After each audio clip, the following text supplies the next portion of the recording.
মুত্তাকি বান্দার কবর হবে একরকম, বেনামাজির কবর হবে আর এক রকম। কথাটা কার? জোরে কোন কথাটা কার? বেনামাজি যখন কবর করা হবে, বেনামাজির কবরে দুইজন ফেরেশতা আসবে, এসে বলবে মার রব্বু, তোমার প্রভুকে। বেনামাজি বলবে প্রভু?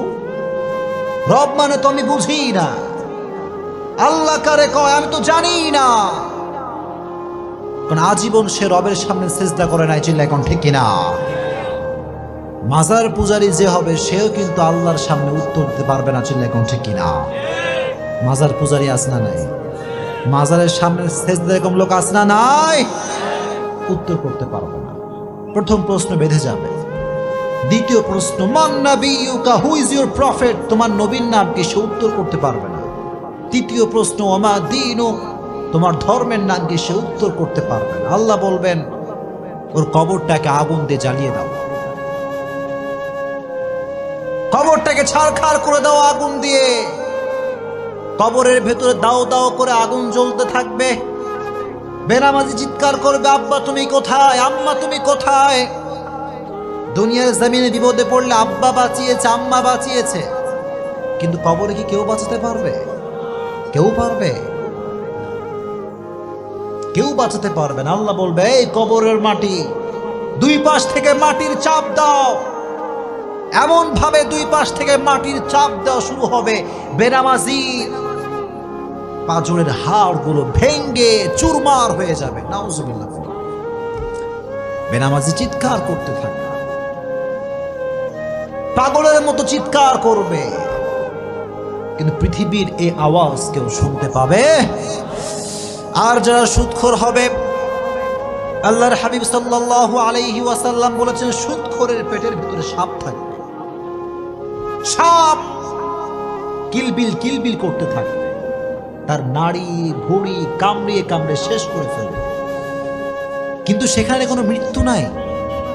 মানুষ যন্ত্রণা পেতে পেতে মৃত্যুর কাছে যাবে, আবার আল্লাহ রাব্বুল আলামিন জীবিত করে দিবেন, আবার মরার কাছে যাবে, আবার আল্লাহ জীবিত করে দিবেন। এভাবে কিয়ামত পর্যন্ত আপনাকে শাস্তি দিবে একজন, তিনি কে? রব তুমি আমাদের সবাইকে এই সমস্ত আযাব থেকে বাঁচায় দিও, আমিন। আর যারা দুনিয়ার বুকে অশ্লীল ভিডিও দেখেছে, পর্নোগ্রাফি দেখেছে, ব্লু ফিল্ম দেখেছে, মুভি দেখেছে, তাদের চোখের ভেতরে খুন্তি ঢুকিয়ে দেওয়া হবে, চোখের ভেতরে গরম লোহা ঢুকিয়ে দেওয়া হবে। নাউজুবিল্লাহ পড়ায়। এই চোখ দিয়ে বাজে কাজ দেখেছো, হারাম কাজ দেখেছো। আল্লাহ যুব সমাজকে অশ্লীল ভিডিওর থেকে বাঁচায় দিক পড়া আমি। যুবক, পর্নোগ্রাফি দেখে নিজের জীবন নষ্ট করে দিও না। যেই যুবক, যেই মুরব্বী, যেই বোন, যেই মা মোবাইলের ভিতরে অশ্লীল ভিডিও দেখবে, তার ইমানের তাপমাত্রা কমে যাবে। সে নামাজে কোনো শান্তি পাবে না, রোজা রেখে কোনো শান্তি সে পাবে না। আল্লাহর কসম করে বলছি, নামাজ পড়ে সে কোনো শান্তি পাবে না। চিল্লায় কোন ঠিক কিনা? কোনো শান্তি নাই। It will damage your soul, damage your soul. আত্মাকে নষ্ট করে ফেলে এটা।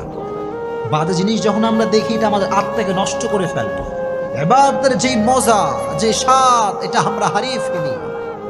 এজন্য আজ থেকে কোনো বাজে ভিডিও আপনারা দেখবেন, যখন দেখবেন। এখন কথা হচ্ছে একটা বিষয় বলে দেই, অনেক সময় আচ্ছা স্মার্টফোন আছে কার কার? দেখি হাত তুলেন তো। স্মার্টফোন আছে কার কার? অ্যান্ড্রয়েড ফোন আছে কার কার? সবার আছে এখানে অ্যান্ড্রয়েড ফোন? আচ্ছা মাশাআল্লাহ, হাত নামা। একটা বিষয় বলে দেই, মাঝে মাঝে দেখবেন অ্যান্ড্রয়েড ফোন খোলার সঙ্গে সঙ্গে বাজে ভিডিও অটোমেটিক চলে আসে। এরকম হয় কি হয় না? হয় কি হয় না? আমাকে অনেক মুরব্বী, অনেক যুবক বলে হুজুর আমার তো কোনো বাজে নিয়ত নেই, আমার মোবাইলে অটোমেটিক চলে আসে, এটা আমি কি করতে পারি? আমি বলবো ভাই, নিয়ত দেখে একজন, জোরে কোন কে? দিলে তোমার কি নিয়ত আছে কেউ খবর রাখে না, রাখে একজন, তিনি কে? যখনই বাজে ভিডিও শো করবে চোখের সামনে, স্ক্রল করবেন, বাজে ভিডিও আসার সঙ্গে সঙ্গে এটা কখনো ওপেন করা যাবে? যদি কখনো ওপেন করা যাবে? যদি ওপেন না করেন তাহলে আপনার আমলনামার থেকে সব গুনাহকে কেটে দিবে একজন, তিনি কে?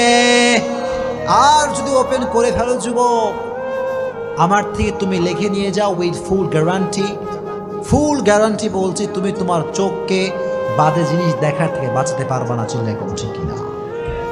আজ থেকে কোনো বাজে ভিডিও যুবকরা দেখবা, জোরে কাও দেখবা, আল্লাহ সমস্ত যুবককে বাজে ভিডিওর থেকে বাঁচাই দিক। পড়না আমিন।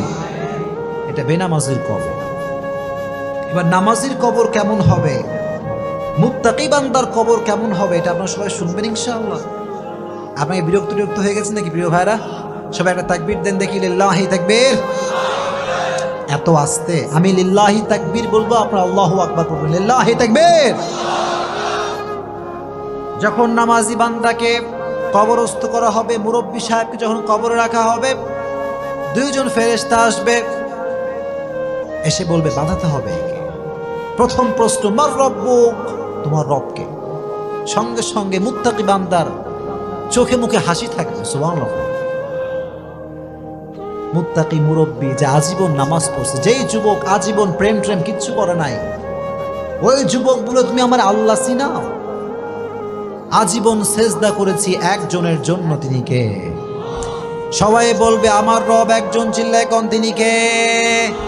আল্লাহ আমার রব, এই রবই আমার সব। পড়েন, আল্লাহ আমার রব, এই রবি আমার সব।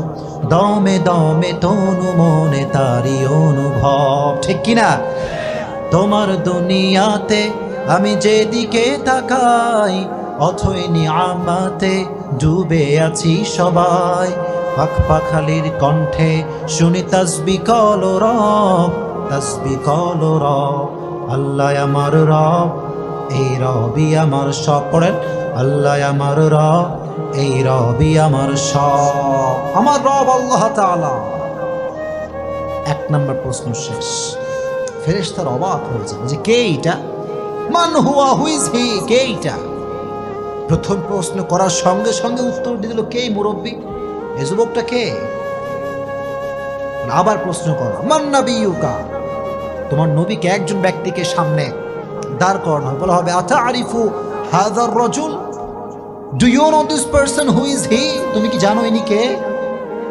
সবাই বলবে, যারা মুত্তাকি, নামাজি, মুরব্বী, পর্দাশীল মা বোন, সে বলবে উনি হচ্ছেন আমাদের প্রিয় নবী, বিশ্ব নবী মুহাম্মদ সাল্লাল্লাহু। এত আস্তে বলল যখন সাল্লাল্লাহু আলাইহি ওয়াসাল্লাম। তবে এই উত্তর সবাই করতে পারবে না, এই উত্তর সব মুরব্বী করতে পারবে না, এই উত্তর সব যুবক করতে পারবে না। চিল্লায় কোন ঠিক কিনা? শুধুমাত্র নবীর সুন্নাহের আশিক দাবি করলেই হবে না, কাজে কর্মে নবীর সুন্নাহকে ফলো করার দরকার আছে না নাই? কিছু কিছু লোক দেখবেন নামাজ কালাম কিছু পড়ে না, কয় আমি নবীর টাটকা আশিক। কথা কোন ঠিক কিনা? আমি বলবো যে ব্যক্তি 5 ওয়াক্ত নামাজ না পড়ে বলবে আমি নবীর আশিক, আমি বলবো তোমার মতো ভণ্ড বাটপার আল্লাহর জমিনে কেউ নাই। এত আস্তে বললেন, জোরে কোন ঠিক কিনা? আগে নামাজ, তারপরে নবীর আশিক। এখনকার যুব সমাজ দাড়ি রাখতে চায় না, আছে না নাই? যুবক কথা কও, আছে না নাই? কিছু কিছু যুবক কয় হুজুর দাড়ি রাখলে মেয়েরা পছন্দ করে না, এরকম যুবক আছে না নাই? কথা বলবেন না, আছে না নাই? আচ্ছা আপনারা আমাকে জবাব দেন তো, আমি যে দাড়ি রাখছি আমারে দেখতে কি আনস্মার্ট লাগে নাকি স্মার্ট লাগে? অনেকে কয় নাই, জোরে কর, আনস্মার্ট নাকি স্মার্ট? আমি কি খ্যাত নাকি আপডেট? কারণ নবীর সুন্নাহ যে ফলো করে সে কখনো আনস্মার্ট হতে পারে, কারণ আমার নবীর মতো সুন্দর ব্যক্তি পৃথিবীতে দ্বিতীয় কেউ আর হতে পারে। চাঁদের চেয়ে সুন্দর তুমি নবী আমার কামলিওয়ালা, দো জাহানের বাদশাহ তুমি প্যারা নবী সাল্লি আলা, দো জাহানের বাদশাহ তুমি প্যারা নবী সাল্লি আলা, চাঁদের চেয়ে সুন্দর তুমি নবী আমার কামলিওয়ালা। সুবহানাল্লাহ পড়েন।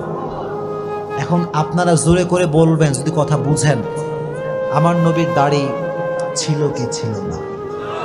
পেছনের ভাইরা কথা কম, ছিল কি ছিল না? আমার নবী কি আনস্মার্ট নাকি স্মার্ট? আনস্মার্ট নাকি smart? He was the most smart personality in the world, as a father, as a teacher, as a lawyer, as a commander, as a husband, as a last messenger.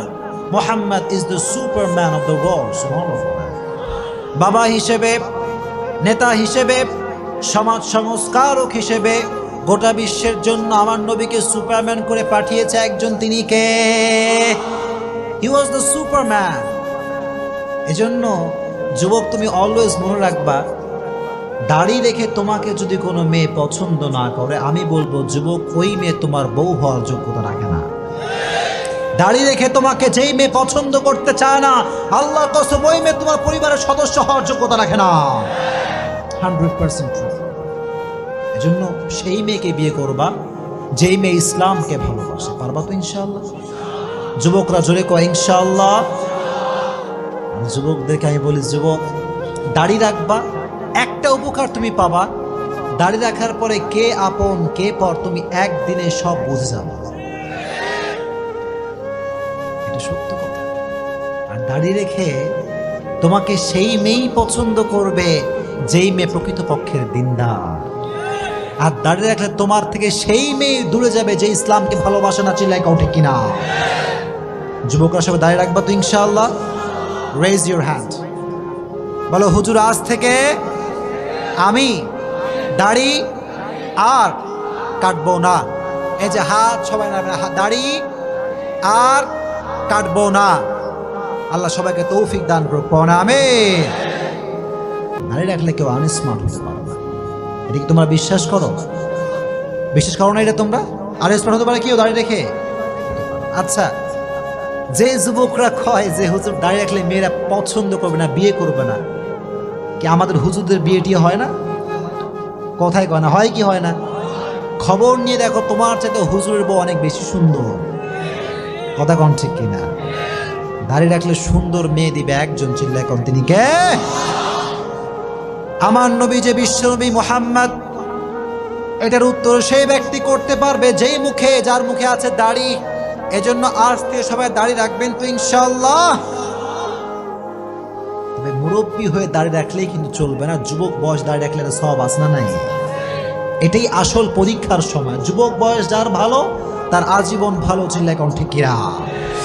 দ্বিতীয় প্রশ্ন, তোমার নবীকে আতারিফু হাযার রাজুল, তুমি কি ওই ব্যক্তিকে চেনো? আমরা বলবো তিনি তো অন্য কোনো ব্যক্তি নন, তিনি হচ্ছেন আমাদের নবী, বিশ্ব নবী মুহাম্মদ সাল্লাল্লাহু আলাইহি ওয়াসাল্লাম। 2 নাম্বার প্রশ্ন শেষ। বাট 3 নাম্বার প্রশ্ন, ওয়ামা দীনুক, হোয়াট ইজ ইউর রিলিজিয়ন? তোমার ধর্মের নাম কি? আপনারা কোন দিকে ধর্মের নাম কি? জোরে কোন ধর্মের নাম কি? ইসলামকে ধর্ম হিসেবে পেয়ে আমরা খুশি না বেজার? জোরে কোন খুশি না বেজার? চিৎকার করে সকলে পড়েন আলহামদুলিল্লাহ। আর মুসলমান ঘরের সন্তান যে হবে, আল্লাহর কসম 31st নাইট সে পালন করতে পারবে না। মুসলমান ঘরের সন্তান যে হবে, সুদ ঘুষ সে খেতে পারবে না। চিল্লায় কোন ঠিক কিনা? এজন্য মুসলমান ঘরের সন্তান যদি সুদ খায়, বুঝতে হবে সে নামে মুসলমান, কাজে কখনো সে মুসলমান হতে পারে না। এটাকে আপনারা সবাই বিশ্বাস করেন? আমার একটা প্রোগ্রাম ছিল মনে হয় মালুম ঘাটে, কতদিন আগে, গত নভেম্বর মাসে মনে, তাই না? মালুম ঘাটে। ওখানে আমি বলেছিলাম, সুদের টাকায় আপনি বাড়ি করতে পারেন, গাড়ি করতে পারেন, সব আপনি করতে পারবেন, কিন্তু সুখ আপনি কোথাও খুঁজে পাবেন না। আপনারা কি বিশ্বাস করেন এই কথা? ডুপ্লেক্স, ট্রিপ্লেক্স বাসা হতে পারে, টাইলসের বাসা হতে পারে, প্রিমিয়াম গাড়ি হতে পারে, এক্সিও গাড়ি হতে পারে, বিএমডব্লিউ হতে পারে, কিন্তু খবর নিয়ে দেখেন ওই ডুপ্লেক্স ট্রিপ্লেক্স বাসার মালিক কিন্তু ঘুমের ট্যাবলেট ছাড়া ঘুমাতে পারে না। ঘুমের ট্যাবলেট দরকার। যে রিক্সা চালক, টাকা নাই, পয়সা নাই, বিশাল বড় গাড়ি বাড়ি নাই, কিন্তু রিক্সা চালক যখন ঘুমায়, টায়ার পাংচার হলে যেই শব্দ হয় তার চাইতে বেশি শব্দ তার নাকের টানে হয়। কারণ শান্তি আছে, শান্তি আছে। He has lot of piece of mind. মনের শান্তি দরকার আছে না নাই? আর যার ডুপ্লেক্স ট্রিপ্লেক্স বাসা, খবর নিয়ে দেখেন 10 জনের টাকা মাইরা এই বাসা করা হয়েছে। আল্লাহ যেন সুদ ঘুষ মানুষের টাকা মারার থেকে আমাদেরকে বাঁচায় দিক, জোরে কোন আমিন। এজন্য যুবক, ইনকাম যদি করতে চাও টু দা হালাল ওয়ে করবা। যুবকরা সবাই পারবা তো ইনশাআল্লাহ? ওমা দীনুক, তোমার ধর্মের নাম কি? জোরে কোন ধর্মের নামটা কি? কিয়ামতের কঠিন ময়দানে হিন্দু ধর্ম আল্লাহর কাছে গ্রহণযোগ্য হবে, খ্রিস্টান ধর্ম হবে, বৌদ্ধ ধর্ম হবে। ইন্না দীনা ইনদাল্লাহিল ইসলাম। In the day of judgment, there is only one religion will be acceptable to your Lord, which is Islam. কিয়ামতের ময়দানে একটা ধর্ম আল্লাহর কাছে গ্রহণযোগ্য হবে, ধর্মের নামটা কি? এজন্য বাঁচি আর মরি আজীবন ইসলামের পক্ষে কথা বলেই মরব ইনশাআল্লাহ। আপনারা কি ভয়টাই পান নাকি? ভয়টাই পান? শোনেন, ইসলামের জন্য মরতে পারলে শহীদ, আর বেঁচে থাকলে আপনি গাজী হিসেবে বেঁচে থাকবেন। কথা কোন ঠিক কিনা? মরলেও লাভ, বাঁচলেও লাভ। সুবহানাল্লাহ। এজন্য মাঝে মাঝে খবর নেবেন যে কবর থেকে সুগন্ধি আসছে, এরকম হয় কি হয় না? জোরে কোন হয় কি হয় না? মুআয ইবনে জাবাল রাদিয়াল্লাহু তাআলা আনহুর কবর, মাওলানা তারিক জামিল পাকিস্তানের একজন বিশাল বড় স্কলার। আমি শুনে অবাক হয়ে গেলাম। উনি একবার একটা বয়ানে বললেন যে আমি 2015 সালে গিয়েছিলাম সেই মুআয ইবনে জাবাল রাদিয়াল্লাহু তাআলা আনহুর কবরে। আগেই অগ্রিম পড়েন সুবহানাল্লাহ।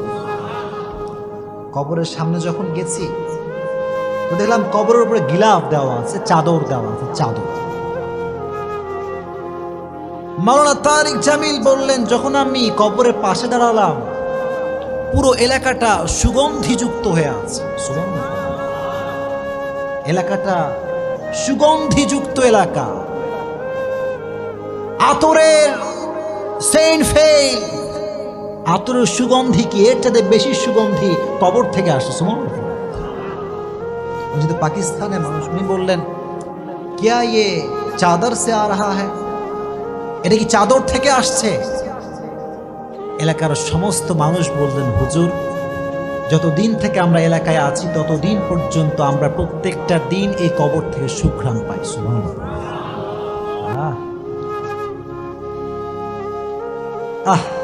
কি অসাধারণ একটা বিষয়। উনি বললেন, তাই তো, তাহলে চাদরটা একটু হটানো, চাদরে আমি একটু সুঘ্রাণ নেব।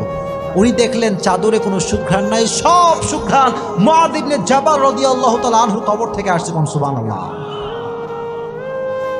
उन्हीं बोला मैं ताज्जुब हो गया, ये कैसी बात है। 1400 साल पहले कब्र दिया गया शख्स, उसकी कब्र से आज भी बू आ रहा है। सुबहानाल्लाह पढ़े।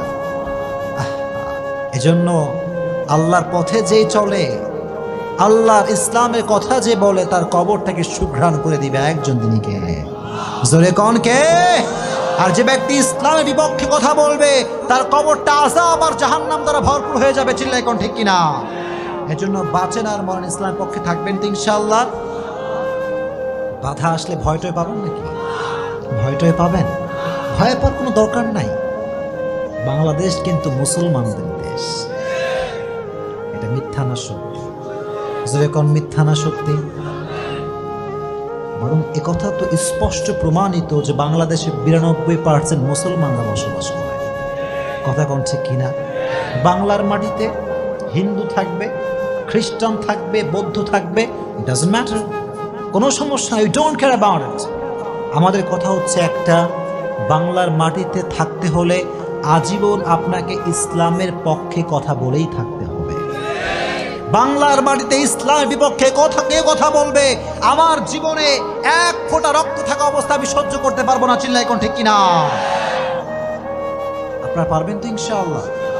যেখানে সুদ সেখানে আপনার জবানটা খুলবে, যেখানে ঘুষ সেখানে আপনার অবস্থান বিরুদ্ধ হবে। চিল্লাই কোন ঠিক কিনা? পারবেন তো ইনশাআল্লাহ? তাহলে আমার ধর্ম যে ইসলাম, এই উত্তর সেই করতে পারবে যে আজীবন ইসলামের পক্ষে কথা বলেছে। ঠিক কিনা? আমি তো এই কথা সবসময় বলি, ও মিয়া, তুমি যদি বাতিলের পক্ষ হয়ে তোমার মাথাকে নত করতে না পারো, আমি হকের পক্ষের ডিলার হয়ে মাথা নত করতে পারবো না, চিল্লাই কোন ঠিক কিনা? মুসলমান বীরের জাতি, মুসলমান ইসলাম নিয়ে কথা বলে, কারোর দিকে তাকিয়ে মুসলমান কথা বলতে পারে? সে বলবে আমার ধর্মের নাম হচ্ছে ইসলাম। তিনটা প্রশ্ন শেষ। এবার ফেরেশতা বলবে কি ব্যাপার, কি ব্যাপার, তিনটা প্রশ্নে উত্তর করতে পারলো। এবার আর একটা এক্সট্রা প্রশ্ন করা হবে। সুবহানাল্লাহ।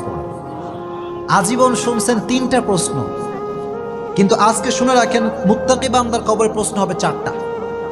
জোরে কোন কয়টা? জোরে কোন কয়টা? 4 নাম্বার প্রশ্ন হচ্ছে ওয়ামা ইলমুক, what is your knowledge, what is the source of your knowledge man. তুমি যে বললা তোমার রব আল্লাহ, তোমার নবী প্রফেট মুহাম্মদ সাল্লাল্লাহু আলাইহি ওয়াসাল্লাম, তোমার ধর্ম যে ইসলাম, হাউ ইউ নো দ্যাট, কেমন করে তুমি জানো? আমরা বলবো আমরা কোনো নেতার থেকে শিখি নাই, আমরা শিখেছি একটা কিতাব থেকে। কিতাবটার নাম কি? এজন্য আজীবন কোরআনের কথাগুলো পড়বেন তো ইনশাআল্লাহ। যাদের স্মার্টফোন আছে সকলে একটা টিপস নিয়ে যান, স্মার্টফোনে সকলে কোরআনের তাফসির ডাউনলোড করবেন, ইনশাআল্লাহ পড়েন। সকলে স্মার্টফোনে 30 পারা কোরআন শরীফ রাখবেন, পারবেন তো ইনশাআল্লাহ?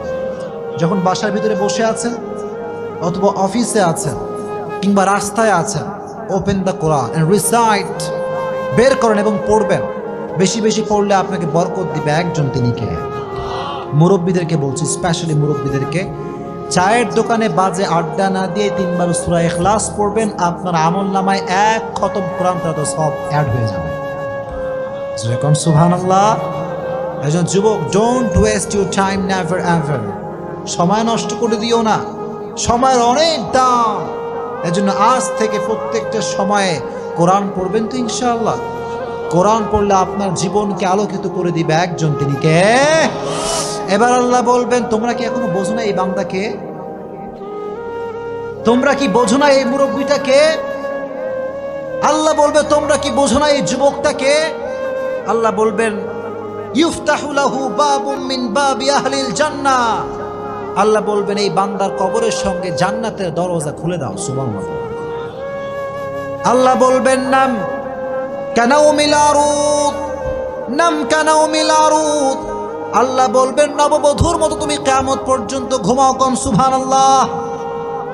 একজন নববধূ যেমন রাতের বেলা স্বামী এবং স্ত্রী ঘুমায়, কেউ ডাকে না, সারাটা রাত আরাম করে ঘুমায়, আল্লাহ বলবে তোমরাও ঘুমিয়ে যাও, যারা মুত্তাকি নামাজি তোমরা আজকে ঘুমিয়ে যাও, কিয়ামত পর্যন্ত কেউ তোমার ঘুমে ডিস্টার্ব করবে না।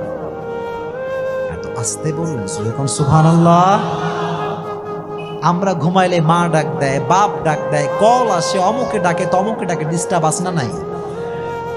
আল্লাহ বলবে ঘুমাও, এই যুবক তুমি ঘুমাও, ও মা আপনি ঘুমান, কিয়ামত পর্যন্ত কেউ আপনাকে ডিস্টার্ব করতে পারবে না। চিল্লায় এখন আল্লাহু আকবার। কিয়ামত পর্যন্ত আপনি ঘুমাবেন। আর যখন কিয়ামতের সাইরেন শুরু হয়ে যাবে, আল কারিআহ মাল কারিআহ ওয়া মা আদরাকা মাল কারিআহ, বিশাল বড় একটা আওয়াজ হবে, তখন আপনার আমার ঘুম ভেঙে যাবে। ঘুম থেকে উঠে এরকম হাত মুছলেন। আমরা মাঝে মাঝে ঘুম থেকে এরকম করি না, কে রে ডাকলো আমারে, এত সুন্দর ঘুম কে ভাঙালো? বাংলাদেশে মানুষ কয় ঘুম ভাঙায়া গেল রে মরার কোকিলে, আছে না নাই? আচ্ছা আমার একটা হিসাব বুঝে আসে না, কোকিল নাকি মরা? কোকিল কি মরা? মরা কোকিল আবার জীবিত মানুষের ঘুম ভাঙায় কেমন করে? কথা কোন ঠিক কিনা? তার মানে এই সমস্ত ফালতু গান পৃথিবীতে আর হতে পারে? আল্লাহ বলবে হাদা মা ওয়াদার রহমান ওয়া সাদাকাল মুরসালুন। আল্লাহ বলবেন গোলাম এই দিন হচ্ছে সেই দিন যেই দিনের ওয়াদা করেছে একজন, তিনি কে? ওঠো, কিয়ামত কায়েম হয়ে গিয়েছে। কিয়ামতের সফল কোন ব্যক্তি হবে? ফাম্মা মান সাকুলাত মাওয়াজিনু ফাহুয়া ফি ঈশাতির রাদিয়া ওয়া আম্মা মান খাফাত মাওয়াজিনু ফাউম্মুহু হাওিয়া। আচ্ছা কোন জান্নাত পাওয়ার জন্য 100-র ভেতরে কয় নাম্বার পাওয়া লাগবে? মাশাআল্লাহ, একজন বলছে 51, আর বাদ বাকিরা কি কয়? কত পাওয়া লাগবে দেখি, কম দেখি। 51? সবাই শিওর 51 পাওয়া লাগবে। দ্যাট মিনস কিয়ামতের কঠিন ময়দানে যার আমলনামা হালকা ভারী হয়ে যাবে, আল্লাহ বলবেন ওর জন্য জান্নাত সুনিশ্চিত। কম সুবহানাল্লাহ। জান্নাত সুনিশ্চিত। রব তুমি আমাদের সবাইকে কিয়ামতের কঠিন ময়দানে আমলনামাটা ভারী করে দিও, চিল্লায় কোন আমিন। আর যার আমলনামা হালকা হয়ে যাবে, ওয়ানাহান নাফসা আনিল হাওয়া, যে ব্যক্তি নিজেকে গুনাহের থেকে বাঁচাবে জান্নাত তাকে দিবে একজন, তিনি কে? আর যে আজীবন সুদ খেয়েছে, ঘুষ খেয়েছে, তার আমলনামাটা হালকা হয়ে যাবে, তার জন্য জাহান্নামের ঘোষণা করবে একজন, চিল্লায় কোন তিনি কে? রব তুমি আমাদের সকলের আমলনামাকে ভারী করে দিও, চিল্লায় কোন আমিন। তাহলে কবরের জীবনে মুক্তি পেতে চাইলে একটা আমল করবেন, প্রত্যেক দিন এশারের নামাজের পরে সূরা মুলক তেলাওয়াত করবেন। সূরাটার নাম কি? যদি কোন সূরাটার নাম কি? সূরাতুল মুলক। যুবক ভাইয়েরা, মুরব্বীরা, মা বোনরা সবাইকে বলছি, এশারের নামাজের পরে বসে আপনি সূরা মুলক তেলাওয়াত করুন। আল্লাহর হাবিব বললেন, মানিআতুম মিন আযাবিল কবর, যে ব্যক্তি প্রত্যেক দিন সূরা মুলক তেলাওয়াত করবে আল্লাহ রাব্বুল আলামিন তার কবর থেকে সমস্ত আযাবকে মাফ করে দিবেন। সুবহানাল্লাহ। সূরা মুলক সবাই পড়বেন তো ইনশাআল্লাহ। আল্লাহ সবাইকে কবরের কঠিন আযাব থেকে বাঁচায় দিক, জোরে কোন আমিন।